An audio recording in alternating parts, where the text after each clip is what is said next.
So we have the single arm row, which we're gonna be using a dumbbell for this. Now, a bench isn't mandatory, but it does help a lot of people for balance. So what I'm first gonna do is go ahead, place my feet in a staggered position, and for me, I usually point my toes at an angle. So it's not straight or at a 90-degree angle, but I'll maybe call this a 45-degree angle. And again, they're staggered, so one foot in front of the other. From here, I'm gonna go ahead and bend over, place my hand however you feel comfortable.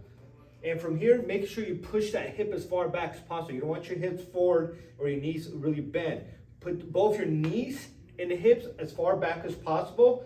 And what I usually see a lot of people do this wrong is when they row this, they row it with their hands. So they're really moving up with their hands like this. Notice a lot of bending at the elbow versus driving it straight up. So you want to drive through that elbow.